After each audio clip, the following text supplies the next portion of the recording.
할렐루야. 오늘 설교를 시작하면서요, 이제 오늘 설교의 제목이 하나님 나라 백성의 아름다운 분노인데요. 분노라고 하는 이야기를 하면서 저의 좀 부끄러운 이야기를 잠시 나누고자 합니다.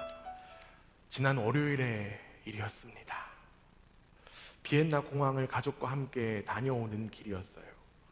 제 아내가 핸드폰으로 한참 무언가를 쓰고 있고 또 보고 있더라고요. 그래서 뭘 하고 있나 라고 하고 있었는데 제 아내가 이런 이야기를 하는 겁니다. 잘못 썼다. 제 아내가 뭘 하고 있었냐면 중고 거래를 하고 있었거든요. 일명 빌하벤을 하고 있었죠. 그래서 메시지를 보내는데 잘못 보냈다라고 하는 거예요. 그런데 저는 그 이야기를 듣자마자 화가 나기 시작했습니다. 내가 그것 좀 그만하라고 했지. 이런 식으로 말 안 했겠죠. 더 강력하게.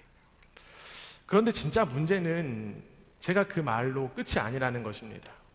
저는 운전을 계속 하고 있고요. 제 아내는 옆에서 계속 앉아 있는데 계속 달리는 동안 제가 한참 이야기를 합니다.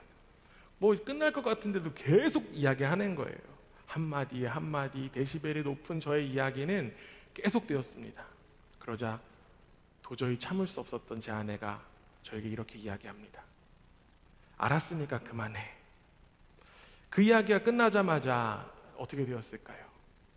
저는 폭주기관차가 되었습니다. 차를 급하게 세우고 멀지 않은 곳에 쉴 수 있는 공간이 있다는 걸 확인하고 그곳에 차를 좀 딱 세워놓았어요. 아까도 이제 윤서가 있었는데 윤서가 좀 있으면 되게 더 창피하겠다라고 했는데 없으니까 또 망정인데요. 뒷자리 아이들이 타고 있어서 타고 있어도 별로 신경 쓰지도 않았고요. 제가 막 씩씩거리면서 내려서 하늘을 바라보면서 그냥 멍하니 좀 있었습니다. 얼마 뒤 이제 냉랭한 분위기에 차로 돌아와서 이제 아무 말도 없이 우리 가족은 그라치까지 돌아올 수 있게 되었어요. 이러한 일들 저의 삶과 저의 가정에서만 일어나는 일은 아니라고 생각됩니다. 맞으시죠? 여기서 아무 반응 없으면 저만 이상한 사람 되는 거거든요.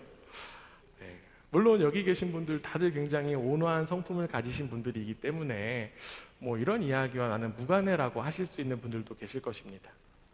그러나 우리의 삶 가운데 분노라고 하는 감정은 너무나도 익숙한 감정이에요. 그리고 이 분노로 인하여서 우리의 또 삶 그리고 관계가 어그러지는 경험들을 우리는 많이 하곤 합니다. 여러분, 우리에게 이 분노라고 하는 감정은 왜 생겨나게 되었던 것일까요? 특별히 저의 그 분노는 어디서부터 비롯되었던 것일까요? 미국 하버드 의과대학의 정신의학과 교수였던 제임스 길리건 교수는요, 교도소에서 수감된 폭력 사범들을 25년 동안 조사했다라고 합니다. 그래서 그 죄수들이 가진 주된 감정이 무엇인지에 대해서 파악했어요. 이 길리건 교수는요, 폭력범들의 주된 감정이 분노일 것이다라고 추측했습니다. 그러나 분노가 아니었어요. 그 폭력범들이 가지고 있던 주된 감정은 바로 수치심이라는 것을 발견했습니다. 즉 분노는 수치심에 의해서 비롯된 감정이고, 수치심은 우리 존재, 내 존재를 부정하는 데서 비롯된 감정입니다. 수치심은요, 누구에게나 숨기고 싶은 그 내면에 감춰진 감정이에요. 내가 당장 수치심을 당해서 분노하기도 하지만 오랫동안 나의 삶 가운데 받아왔던 그 수치의 감정들, 내 존재를 부정하는 것들이 차곡차곡 쌓이다가 갑자기 그것들이 폭발하는 경우가 있습니다. 그리고 주로 어디서 폭발할까요? 나랑 가장 가까운 가족에게 의해서 폭발하곤 하죠. 앞서 저의 이야기를 잠시 했는데요, 사실 저의 그날을 좀 살펴보면요, 아침부터 참 불미스러운 일들이 많았어요. 그날따라 운전을 하는데 3번이나 다른 사람들이 저를 향해서 얼굴을 붉히는 그러한 일들이 있었습니다. 차를 세워두고 막 뭐라고 하기도 하고, 앞에 있던 차가 막 왔다 갔다 대면서 막 이렇게 하기도 했는데, 그들의 그러한 과한 태도에 제가 회피하고 무시로 좀 일관했었어요. 가족도 같이 타 있고 시간도 부족하고 같이 싸워봤자 내가 말도 안 통하는데 뭘 싸워야 되나 이러면서 그냥 참고 이 분노를 그냥 억누르고 넘어갔어요. 그런데 이제 문제가 무엇이냐면 제가 그 억눌렀던 그 수치심이 제 아내한테 폭발했다라고 하는 것이죠. 제가 이전에도 제 아내에게 그거 좀 그만해, 그 중고거래 좀 그만해라 라는 그러한 이야기 했는데, 계속하고 있는 그런 모습을 보면서 제가 억눌렸던 그 수치심이 폭발한 것입니다. 이처럼 수치심은 분노를 표출하고, 우리는 그 분노로 인하여서 관계의 어그러짐을 경험하기도 하고 후회하기도 하고 자책하기도 합니다. 야, 나는 왜 이렇게 화를 참지 못하는 것일까? 저의 입장에서 보면요, 목사라고 하는 사람이 왜 이렇게 화를 참지 못하는 거야? 아이들도 다 보고 있는데 다 참 한심하다. 그렇다면 여러분, 나와 또 관계를 망가뜨리는 이 분노 자체, 어떤 감정일까요? 여러분, 이 분노라고 하는 감정 자체는 잘못된 것이 아닙니다. 분노도 우리 속에 있는 여러 가지 감정 가운데 하나예요. 그렇기 때문에 이 분노라는 감정 자체가 망가지거나 사라지게 되면 우리의 감정 시스템에는 문제가 발생할 수밖에 없습니다. 그런데 여러분, 진짜 문제는요, 내가 이 분노가 왜 생겼는지도 잘 모르고, 그리고 이 분노를 없애야만 하는 감정, 사라져야 되는 감정으로만 치부한다라고 하는 거예요. 우리가 믿고 따르고 우리가 너무나도 사랑하는 예수님도요, 분노하셨죠. 복음서에 보면요, 예수님의 여러 분노의 장면들이 나타납니다. 대표적으로 예수님께서 성전에서 돈 바꾸는 자들과 동물 파는 자들을 내쫓으시면서 화가 난 모습들을 보여주셨어요. 또한 예수님은요, 가버나움 회당에서 바리새인들을 향하여서 분노하신 적도 있습니다. 제 말이 진짜인지 말씀 한번 볼게요. 마가복음 3장 5절입니다. 함께 읽습니다. 시작. 그들의 마음이 완악함을 탄식하사 노하심으로 그들을 둘러보시고. 예수님도 분노하셨다라고 하는 거예요. 여러분, 만약에 분노라는 감정 자체가 문제이고 또는 분노하는 사람이 문제라고 하면 예수님도 문제가 되는 거예요. 말이 되지 않죠. 즉, 예수님께서도 때때로 화를 내셨다라고 하는 사실, 이 분노라고 하는 감정 자체가 잘못된 것이 아니다라고 우리는 알 수 있습니다. 우리가 잘 알고 있는 사도 바울도요, 분노에 대한 이런 이야기합니다. 에베소서 4장 26절인데요, 분을 내어도 죄를 짓지 말며 해가 지도록 분을 품지 말고. 지금 사도 바울이 뭐라고 이야기하냐면요, 분을 품지 말라, 해가 지도록. 그런데 여러분, 사도 바울이 이렇게 이야기할 것만 같습니다. 분내지 마, 분내는 거 피해. 그런데 그렇게 권면한 게 아니에요. 분을 내더라도 적절한 방법으로 분을 다뤄야 된다는 것을 이야기합니다. 결국 중요한 것은요, 우리 속에 있는 이 분노라고 하는 감정에 집중하기보다 내가 받은 이 수치심이 무엇인지, 내 안에 담겨져 있는 내 인생의 수치심이 무엇인지, 그리고 때에 따른 올바른 분노를 표출해내는 것이 중요하다라고 하는 이야기예요.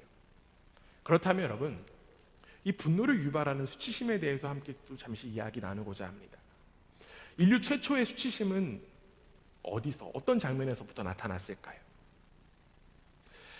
하나님의 주되심을 인정하는 매개였던 그 에덴 동산에 선과 악을 알게 하는 나무가 있었습니다. 하나님께서는 그 나무의 열매를 먹지 말라고 하셨죠. 그런데 그 나무의 열매를 먹게 된 아담과 하와가 맞게 된 결과가 무엇이었을까요? 창세기 3장 7절입니다. 함께 읽습니다. 시작. 이에 그들의 눈이 밝아져 자기들이 벗은 줄을 알고 무화과 나무 잎을 엮어 치마로 삼았더라. 하나님이 주인이라고 하는 사실을 거부하기 전에도요, 아담과 하와는 벌거벗고 있었어요. 그들에게 수치는 전혀 없는 감정이었습니다. 그러나 그들은 선과 악을 알게 하는 나무의 열매를 먹게 되었고, 그들은 자신들이 벗고 있다라고 하는 사실을 부끄러워하기 시작했어요. 즉, 이 수치심이라고 하는 것은요, 하나님을 몰아낸 결과라고 이야기할 수 있습니다. 결국 하나님을 몰아낸 이 세상이 사람을 향한 수치심을 주고 받을 수밖에 없게 깨어져 버렸다라고 하는 거예요. 그리고 그 수치심으로 말미암아 분노가 일어났고, 그 분노는 인류 최초의 살인 사건으로 표출되었습니다. 방금 제가 창세기 3장을 이야기했는데요, 창세기 4장에 보면요, 인류 최초의 살인 사건이 나옵니다. 누구죠? 가인과 아벨의 이야기입니다. 형 가인은요, 동생 아벨을 죽이게 되었습니다. 하나님께서 이 아벨의 제사를 받으시자 형 가인은 수치심을 느껴요. 자신의 존재가 부정됐다라고 하는 그런 감정을 스스로 느낍니다. 그리고 결국 분노하게 됩니다. 수치심에서 비롯된 이 분노와 살인, 하나님을 몰아낸 이 세상이 짊어지고 감당해야 될 깨짐이다라고 이야기할 수 있어요. 마찬가지입니다. 우리가 살아가는 이 세상에도 하나님을 거부한 수많은 모습들이 있습니다. 자신이 이 세상의 주인이라고 착각하면서 우리는 고의적으로 또는 우발적으로 또는 나도 모르게 수치심을 주고받는 그러한 삶을 살게 되었습니다. 그리고 이로 인하여 우리는 내가 받은 그 수치심을 분노로 표출하며 살아갑니다. 내 수치심을 제대로 다루지 못하고 가까운 사람에게, 약한 사람에게 그 수치심을 분노로 표출하는 일, 결국 하나님의 다스림을 거부한 이 세상, 우리 모두가 감당해야 되는 결과다라고 이야기할 수 있어요. 사랑하는 교회 여러분, 우리 모두는 하나님 나라의 백성인 줄 믿습니다. 아멘. 여러분, 한 사람 한 사람 하나님 나라의 백성인 줄 믿습니다. 결국 우리에게 이 수치심으로 인한 분노가 온전히 회복되어야만 할 줄 믿습니다. 이 분노라고 하는 감정을, 즉 하나님의 다스림으로 온전히 다스릴 때, 하나님의 다스림으로 온전히 바라보고 이해할 수 있어야만 한다라고 하는 사실이에요. 왜 그럴까요? 우리의 감정을 잘 파악하고 다른 사람의 그 관계 속에서 그 감정을 다루는 일이 왜 그렇게 우리 가운데 중요할까요? 왜냐하면 우리 모두는 누구의 형상으로 만들어졌기 때문입니까? 하나님의 형상으로 만들어졌기 때문입니다. 우리 한 사람 한 사람에게는 하나님의 형상이 심겨졌어요. 그런데 여러분, 그 우리에게 심겨진 하나님의 형상은 어떠한 것을 의미할까요? 다양한 것들을 이야기할 수 있지만 하나님의 형상, 하나님의 그 우리의 형상을 이야기합니다. 태초부터 우리로 존재하신 하나님의 그 관계성이 사람에게 하나님의 형상으로 심겨졌기 때문에 우리 인간에게 관계가 너무나도 중요한 거예요. 특별히 하나님은 처음 사람인 그 아담이 혼자 있는 것을 보기 좋아하지 않으셨습니다. 그래서 아담에게 하와를 허락하셨죠. 처음부터 사람은 관계 안에서 살도록 창조된 존재예요. 관계 안에서 존재한다라고 하는 것, 서로가 서로를 책임지고 서로가 서로를 사랑하고 서로가 서로를 용서하고 용납하는 그 삶을 의미합니다. 그리고 더 나아가 하나님은 관계로 존재하는 사람을 통하여서, 이 관계성을 통하여서 하나님의 다스림을 드러내기 원하십니다. 그렇기 때문에 우리의 관계를 깨뜨리는 이 분노를 하나님 안에서, 하나님의 다스림 안에서 제대로 다뤄야 된다라고 하는 사실이에요. 그렇게 될 때 우리가 하나님의 백성으로 온전히 회복될 수 있습니다. 특별히 오늘 말씀을 통하여 우리 안에 있는 이 분노가 제대로 말씀으로 다루어져서 하나님 나라가 우리 속에 회복되기를 주님의 이름으로 축원합니다. 우리는 오늘 성경 말씀을 통해서 분노하고 있는 한 사람을 마주하게 되었습니다. 우리와 요즘 굉장히 친한 사람이죠. 누굽니까? 느헤미야예요. 너무 친하신 분이 한 분 계신 것 같아요. 맞아요, 느헤미야입니다. 느헤미야가 지금 분노하고 있어요. 그런데 우리는 느헤미야의 분노가 어떠한 분노였는지에 대해서 말씀을 통해서 다시 한 번 더 살펴보겠습니다. 오늘 우리가 함께 읽은 느헤미야 5장 6절 말씀이에요. 함께 읽습니다. 시작. 내가 백성의 부르짖음과 이런 말을 듣고 크게 노하였으나, 오늘 성경 본문은요, 느헤미야가 이스라엘 백성의 부르짖음을 듣고 분노하였다라고 지금 이야기하고 있습니다. 여러분, 인터넷상에서 분노에 대해서 여러 단계로 이야기하더라고요. 혹시 여러분들 보신 적 있으신지 모르겠습니다. 가장 약한 분노, 극소노, 그 다음 소노, 중노, 대노, 극대노, 이런 과정을 있더라고요. 지금 말씀 보면 느헤미야가 어떤 단계인 것 같습니까? 그쵸? 대노 이상일 거예요. 아마 극대노에 어울리지 않을까라는 그러한 생각을 해봅니다. 그렇다면 여러분, 하나님의 부르심으로 인하여 예루살렘 성벽을 지금 열심히 재건하고 있는 이 느헤미야는 왜 이렇게 극대노의 감정, 분노하고 있는 것일까요? 열심히 성경 필사를 하고 계신 여러분들은 너무나도 잘 아실 테지만, 잠시 오늘 본문 5장 바로 앞에까지의 이야기를 조금 더 소개를 하고 이야기를 하냐면요, 느헤미야를 중심으로 유다 백성들, 이스라엘 백성들이요, 예루살렘 성벽을 열심히 재건하고 있었습니다. 온 백성이 한마음으로 성벽 공사에 열심을 다했고 성벽이 드디어 연결되기 시작했어요.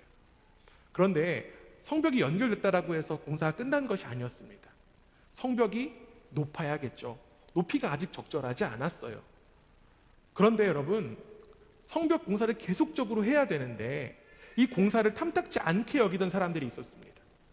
그들은 바로 이 유다 땅 근처에 살고 있던 이방 민족의 사람들이었어요. 그들은 느헤미야를 비롯한 백성들을 향해서 조롱과 비난을 함으로써 위협했습니다. 그리고는 심지어 군대를 동원해서 그 공사에 혼란을 가하려고 하는 그런 움직임도 있었어요.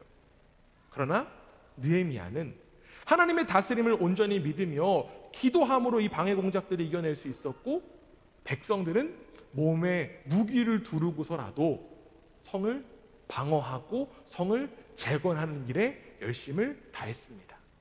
여기까지가 4장이에요. 혹시 4장까지 못 쓰신 분들이 계시면 이제부터 또 열심히 쓰시면 되니까요, 제가 또 간략하게 친절하게 좀 소개해 드렸는데요. 그런데 오늘 지금 함께 읽은 이 5장부터는요, 또 다른 국면이 전개가 돼요. 외부의 문제를 어느 정도 해결했다라고 여겼는데 이제는 내부에서 문제가 발생한 거예요. 어떤 문제가 발생했는지 느헤미야 5장 1절입니다. 함께 읽습니다. 시작.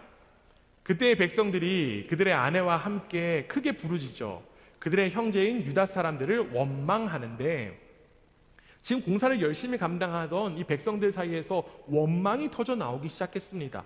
그리고 그 원망의 대상이 누구였냐면 바로 자신들의 형제인 같은 사람들이라는 거예요. 같은 유다 사람들이었습니다. 이들은 그들 안에서, 공동체 안에서 갈등이 일어났어요.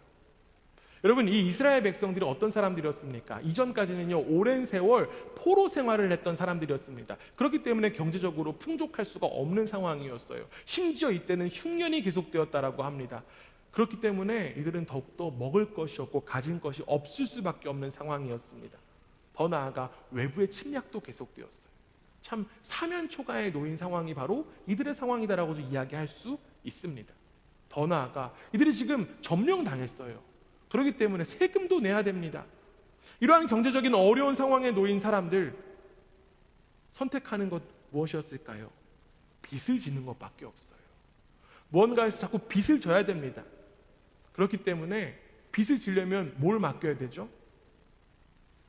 다 빚 안 져보셨나 봐요. 그렇죠? 빚을 지려면요, 담보가 있어야 돼요. 네. 좋네요. 아주 빚 없으시니까. 네. 담보를 우리가 좀 해야 되는데, 그래서 이제 그 담보를 맡기는데 내 집이랑 뭐 땅이랑 이렇게 해서 다 빚을 지는 거죠. 그런데 문제가 뭐냐면 자신의 동족들에게, 조금 잘 사는 사람들에게 빚을 집니다. 그런데 더욱더 문제가 뭐냐면 이 빚을 지는 이자가 점점 더 불어난다라고 하는 거예요. 그래서 이스라엘 공동체 안에는 고리대금업으로 부유한 사람들이 생겨나기 시작했습니다. 그들은 먹고 살기 위해서 자신의 밭과 집을 담보로 잡히거나, 심지어 어떤 일까지 벌어지냐면요, 자녀들을 종으로 파는 일까지 벌어집니다. 이러한 모습들은요, 하나님의 백성인 이스라엘 백성들이 반드시 따라야 될 그 율법의 계명들을 어긴 모습들이었습니다.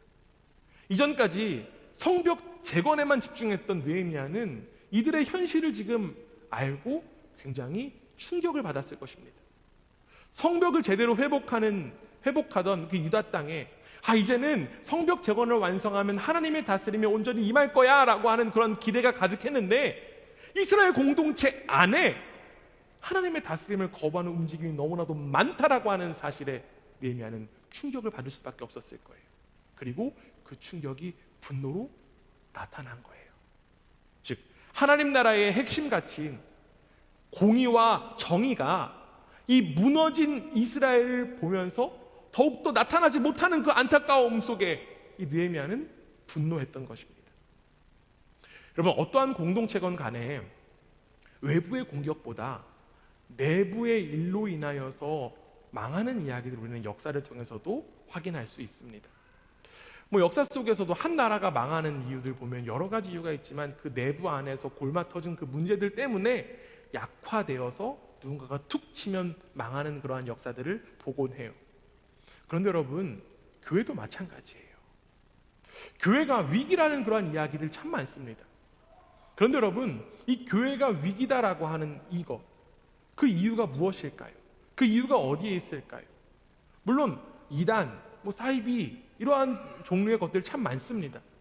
그리고 요즘에 안티크리스찬들도 굉장히 많아요. 내가 기독교인이야라고 하면 색안경 끼고 손가락질하는 그러한 분위기도 만연합니다. 그러나 여러분, 우리 기독교 교회의 진정한 위기는 안에서부터 생겨났습니다. 결국 우리가 그리스도인으로서 온전히 서지 못했기 때문에 교회에 위기가 생기는 거예요. 우리가 하나님의 다스림을 온전히 누리지 못하고 하나님의 주되심을 인정하지 못하며 살기 때문에 우리 스스로 위기를 자초하는 것입니다. 즉, 우리도 우리 안의 모습들, 내 안의 모습들을 확인해야 될 때라고 하는 사실입니다. 앞서 잠시 이야기했지만 하나님 나라는요, 하나님의 다스림으로 통치하는 나라입니다. 그런데 여러분, 하나님의 나라의 가장 중요한 또 핵심 가치가 있는데 그것이 바로 정의와 공의입니다. 하나님의 정의로, 하나님의 공의로 다스리시는 나라가 바로 하나님 나라예요.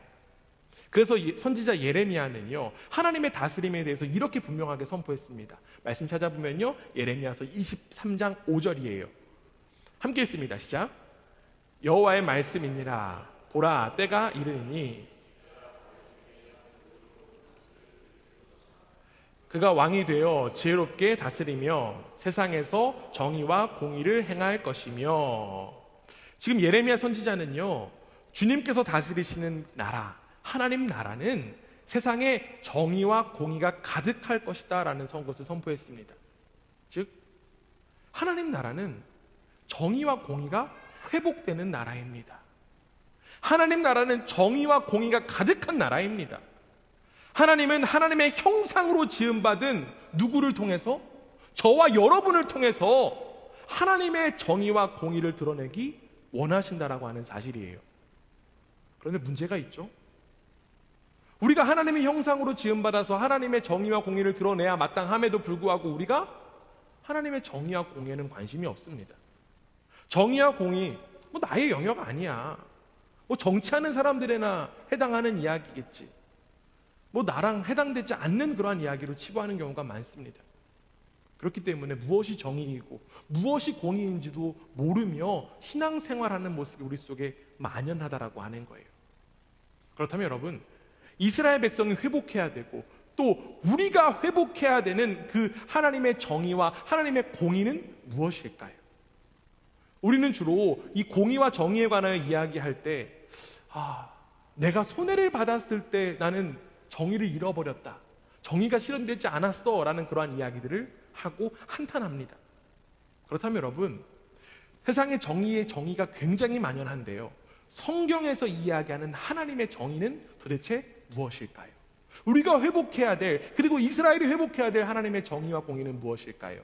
성경 말씀 찾아보면요, 시편 9편 8절에서 9절 있습니다. 우리 함께 읽습니다. 시작.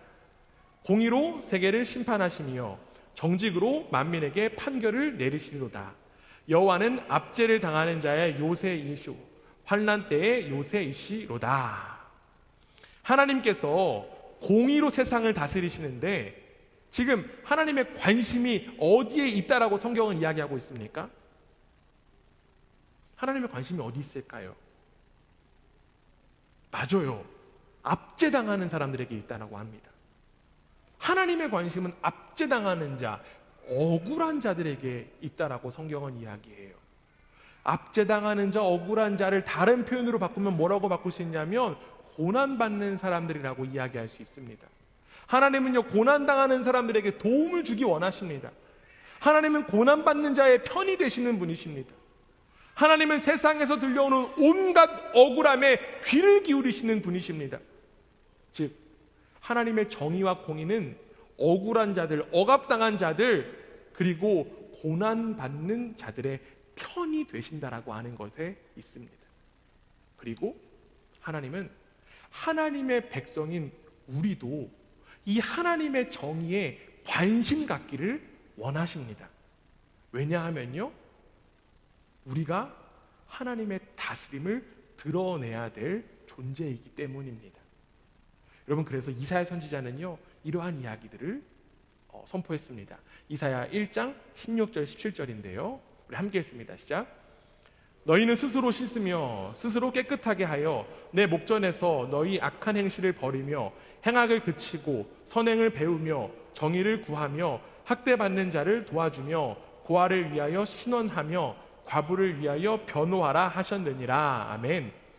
지금 이사야 선지자는요, 하나님의 백성이 해야 할 거룩한 삶, 그 삶에 대해서 이야기하는데요, 뭐라고 이야기하냐면 학대받는 자들을 도와주고 고아와 과부의 편이 되는 것이다라고 지금 분명하게 이야기합니다. 그런데 문제는 무엇일까요? 하나님 나라의 백성으로 부름받은 이들, 하나님의 다스림을 나타내야 될 이들이 하나님의 정의와 공의에는 관심이 없다라고 하는 것입니다. 그리고 더 나아가 이 세상에 하나님의 정의와 공의를 드러내는 일을 우리가 스스로 막고 있을 때가 너무나도 많다라고 하는 사실입니다. 그리고 더욱더 안타까운 사실은요, 내가 누군가에게 억울함을 조장하는 일을 하고 있다라고 하는 사실입니다. 이런 이야기하면 누군가 이렇게 이야기할 수 있을 것 같아요. 목사님, 제가 힘이 없어요. 제가 힘이 없어서 저 사람 억울하게 할 수도 없는데요. 제가 제일 억울합니다. 맞아요, 그럴 수 있습니다. 만약 자신이 정말 억울한 존재다, 난 억울한 사람이야 라고 생각하신다라고 하면 너무 억울하게 느끼지 마시기 바랍니다. 왜냐면요, 하나님의 시선이 어디 있다고요? 억울한 사람에게 있다고요. 하나님은 압제당하고 억울한 사람의 편이 되십니다. 그렇기 때문에 내가 지금 받는 억울함, 하나님께서 보시기에 너 정말 억울하구나 라고 하신다라고 하면 하나님은 내 편이 되는 거예요. 여기서 중요한 것은 우리의 관심이 세상에서 억울한 이들, 정의와 공의를 제대로 누리지 못하는 이들에게 있어야 된다라고 하는 사실입니다. 혹시라도 내가 하나님의 정의를 막고 있는 것은 아닌지, 나도 혹시나 누군가를 억울하게 하고 있는 것은 아닌지를 우리는 늘 돌아보아야 된다라고 하는 거예요. 느헤미야는 이스라엘 내부에서 정의와 공의가 온전히 실행되지 않고 오히려 정의와 공의의 강물이 가로막혀 있는 일들이 일어났다는 건 사실을 알고 듣고 분노했습니다. 결국 느헤미야는요, 예수님과 같은 의로운 분노를 가진 사람이었습니다. 또 말씀 찾아보면요, 이사야서 52장 7절에 보면 이러한 말씀이 있습니다. 함께 읽습니다. 시작.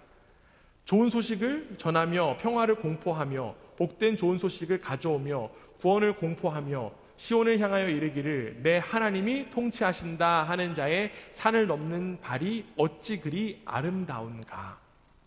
지금 이사야 선지자는요, 좋은 소식과 평안을 전하는 사람들을 하나님께서 다스리신다, 하나님께서 통치하신다라고 이야기합니다. 하나님 나라 백성은요, 이 좋은 소식과 평화를 세상에 전해야 되는 사람들입니다. 그리고 그 발걸음을 가리켜 뭐라고 이야기하냐면 아름다운 발걸음이다라고 이야기하고 있어요. 결국 정리를 하면 이 느헤미야는 하나님의 다스림을 온전히 드러내는 아름다운 발걸음을 내딛는 사람이었습니다. 그렇기 때문에 이 느헤미야가 나타낸 분노는 감히 아름다운 분노다라고까지 이야기할 수 있는 것입니다. 사랑하는 교회 여러분, 우리에게 이 느헤미야 같은 아름다운 분노가 회복되기를 간절히 원합니다. 하나님은 저와 여러분을 통하여 하나님의 다스림 드러내기를 원하세요.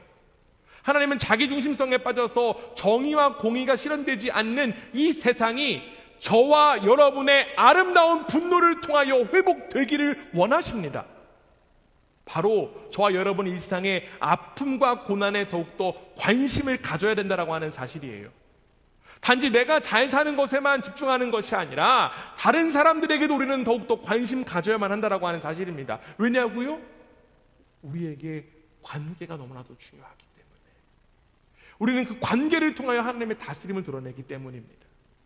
그리고 더 나아가 하나님은 그 정의와 공의로 세상이 회복되는 일을 위하여 우리에게 생명을 허락하셨는데요, 그 생명이 누구의 생명이기 때문에 그렇습니까? 예수 그리스도의 생명이기 때문에 그렇습니다. 하나님은 독생자 예수 그리스도를 통하여 우리에게 생명 허락하시면서 아주 귀한 사명까지 허락해 주셨습니다. 우리의 사명 무엇일까요?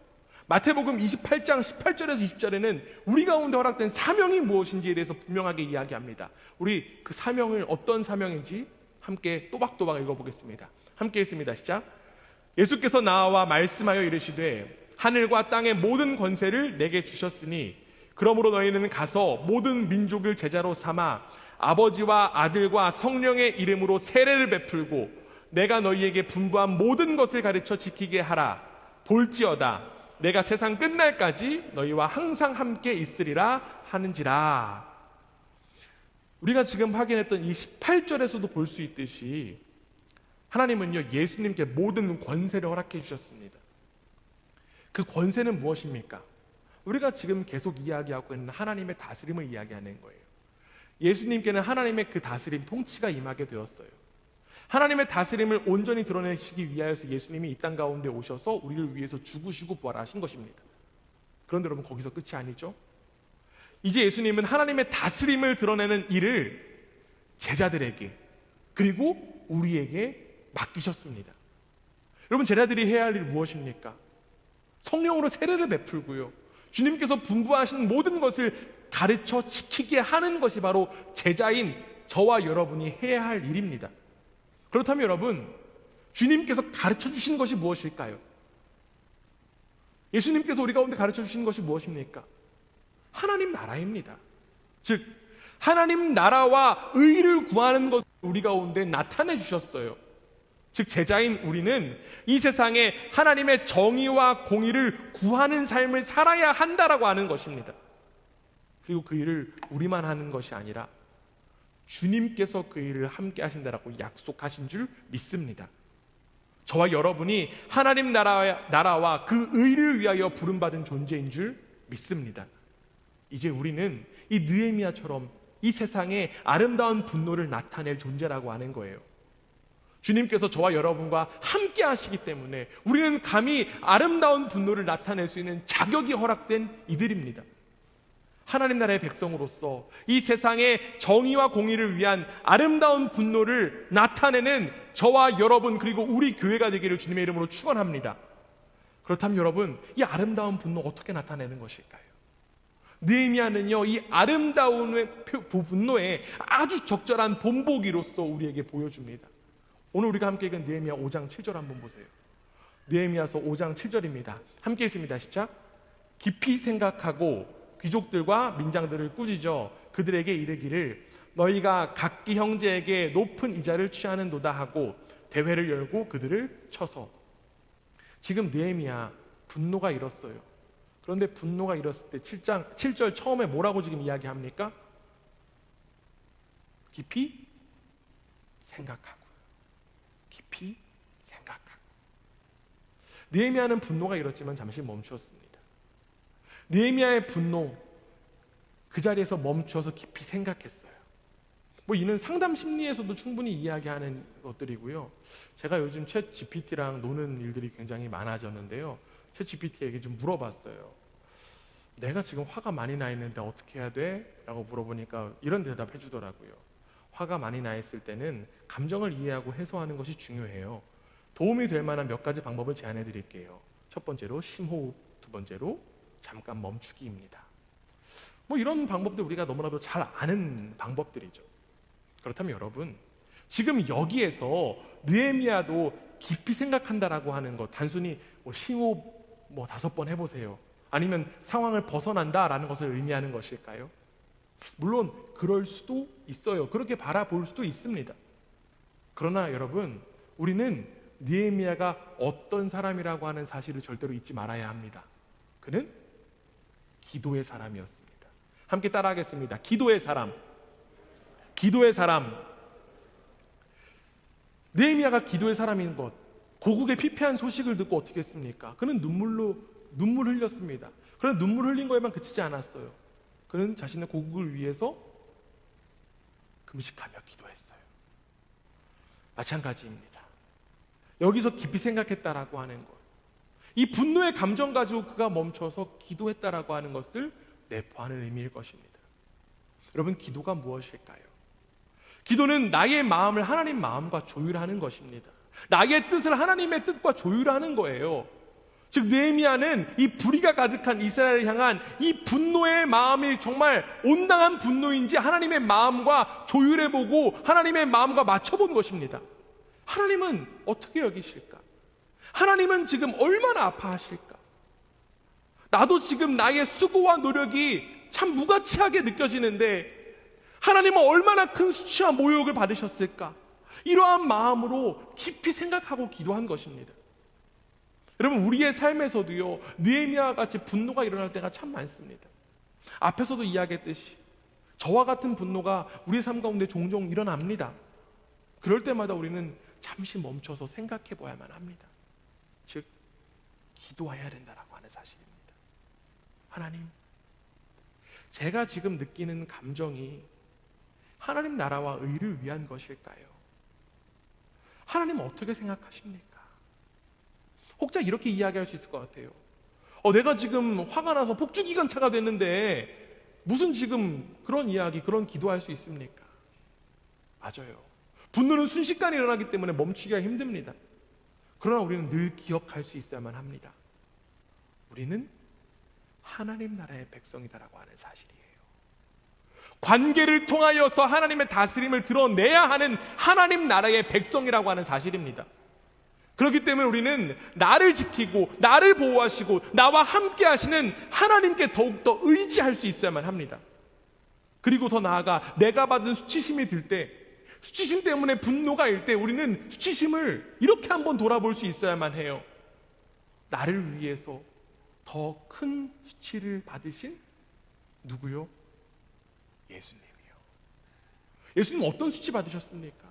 마태복음 27장 28절 30절에 보면요, 이렇게 되어 있어요. 그의 옷을 벗기고 홍포를 입히며 가시관을 엮어 그 머리에 씌우고 갈대를 그 오른손에 들리고 그 앞에서 무릎을 꿇고 희롱하여 이르되 유대인의 왕이여 평안할지어다 하며 그에게 침 뱉고 갈대를 빼앗아 그의 머리를 치더라. 여러분, 예수님이 왜 이러한 수치당하셨습니까? 바로 저와 여러분에게 생명 허락하시기 위함이었습니다. 그 영원한 생명, 즉 영원한 하나님의 나라의 백성으로 살아가게 하기 위해서 예수님이 이런 수치를 스스로 받으셨어요. 그러나 여러분, 예수님은 수치를 수치심으로 느끼시지 않으셨습니다. 왜냐하면 하나님의 형상이 담긴 저와 여러분을 예수님께서 너무나도 사랑하셨기 때문에 그렇죠. 저와 여러분이 이 세상 가운데 하나님의 정의와 공의를 드러내는 아주 귀한 존재다라는 사실을 너무나도 잘 아셨기 때문에 예수님은 그 수치를 스스로 감당하셔서 수치의 자리로 들어가셨습니다. 그렇게 우리는 분노가 일어날 때, 내 마음 가운데 수치의 감정이 들 때, 나를 위해서 가장 수치를 당하신 예수님 떠올리면서 나에게 허락된 이 생명의 가치에 걸맞는 삶을 살아야 할 줄 믿습니다. 그것이 바로 우리에게 허락된 이 영원한 생명을 온전히 지키는 길입니다. 우리에게 필요한 분노는 다른 분노가 아니에요.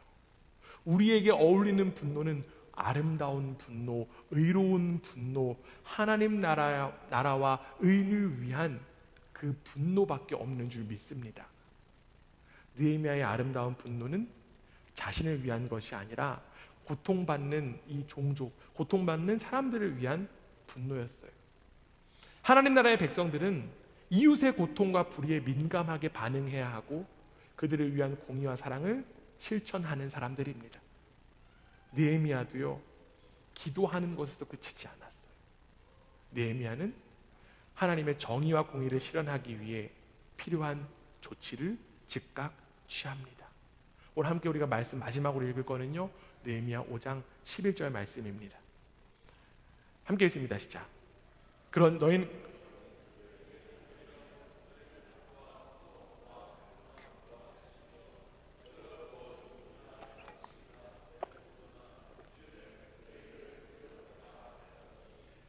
지금 느헤미야는요, 백성들을 향해서 이자 받기를 그치며 이제는 빌려준 것의 100분의 1을 그 의지의 표시로 당장 돌려보낼 것을 권면했습니다. 여러분, 여기 굉장히 중요한 단어가 한 가지 나옵니다. 지난주 설교 기억하시는 분들 혹시 찾을 수 있을 것 같아요. 어떤 단어일까요? 오늘이라고 하는 단어죠. 오늘. 지금 여기에서 당장 돌이켜야 된다라고 하는 사실입니다. 느헤미야는 하나님을 경외한다면 오늘이라도 당장 삶을 돌이켜야 된다라고 지금 이야기합니다. 사랑하는 여러분, 우리에게도 오늘이 허락된 줄 믿습니다.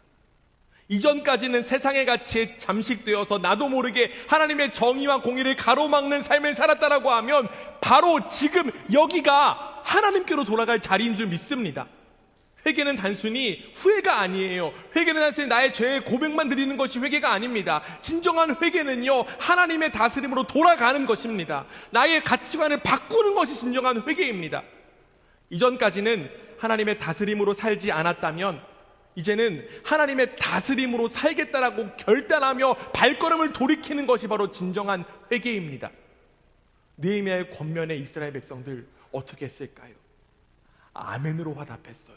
아멘으로 외치면서 하나님을 찬송하는 삶으로 삶을 돌이켰습니다. 바로 저와 여러분이 아멘을 외치며 돌이켜야 될 자리가 바로 지금 여기인 줄 믿습니다. 하나님의 정의와 공의가 나타내야 될 자리가 바로 지금 여기인 줄 믿습니다. 하나님의 정의와 공의가 회복되어야 될 자리가 바로 교회 공동체이고 바로 여러분들의 가정이고 여러분들의 학교이고 여러분들의 직장인 줄 믿습니다.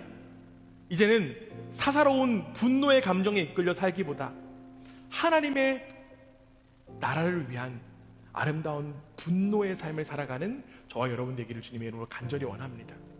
이러한 고백들이, 이러한 믿음의 고백들이 우리 교회의 입술과 열매를 통해 나타나게 되기를 간절히 원합니다. 바로 우리 교회가, 우리 그라치 반석교회가 하나님의 다스림을 온전히 드러내기 위해 이 땅에 심겨진 교회라는 사실을 믿음으로 고백하며 이 아름다운 일을 위하여서, 하나님 나라를 위하여서, 하나님의 의를 위하여서 귀히 쓰임받는 우리 모두가 되기를 주님의 이름으로 축원합니다. 여러분들의 그 말과 행실, 여러분들의 모든 관계 속에 성령님께서 반드시 함께 하실 줄 믿습니다. 아멘.